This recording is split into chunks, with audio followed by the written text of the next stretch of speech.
Dès 1890, quelques maisons de pension ouvrent leurs portes sur le territoire de Prévost afin de loger les commis voyageurs, les colons en déplacement et les journaliers.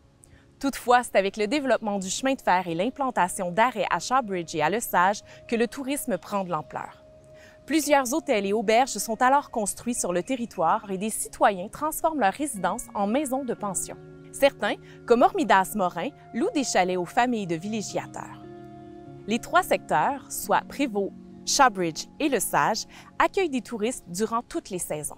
Certains établissements n'ont été en activité que quelques années, mais d'autres ont été bien connus des villégiateurs et des habitants des environs. L'hôtel Lesage est l'un des premiers du secteur à ouvrir ses portes dès 1896. Situé non loin de l'église, il change de nom à plusieurs reprises selon ses propriétaires. Dès les années 1980, sa salle de spectacle de 500 personnes attire des artistes québécois comme Boule Noire et Les Classelles. En 1992, le propriétaire ferme l'établissement et le transforme en édifice à logement. Un peu plus au nord, sur la rue principale, l'hôtel Maple Leaf, aussi connu sous le nom de Manoir des Monts, ouvre en 1936. Réputé pour ses murs en pin naturel, l'établissement offre divers services, y compris des cours de ski. Toutefois, le 27 mars 1948, un incendie ravage l'édifice de 2 étages en moins de 2 heures. Les dommages s'élèvent à 275 000 $.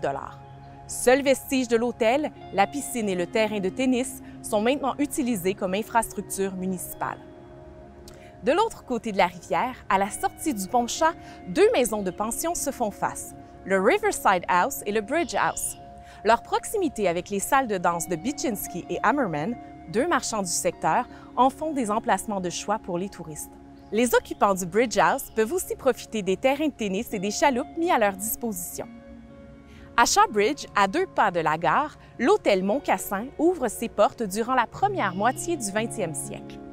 L'hiver, l'établissement profite de la proximité de la côte à Beaulieu, juste derrière. Dès les années 1980, il change de nom pour le motel Up North, puis pour l'auberge Prévost.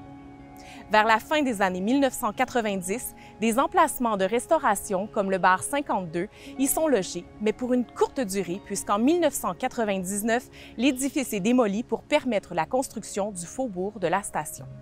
La baisse du tourisme à partir des années 1960 a entraîné peu à peu la fermeture de bien des hôtels et des auberges de Prévost et les chalets sont transformés en résidences privées.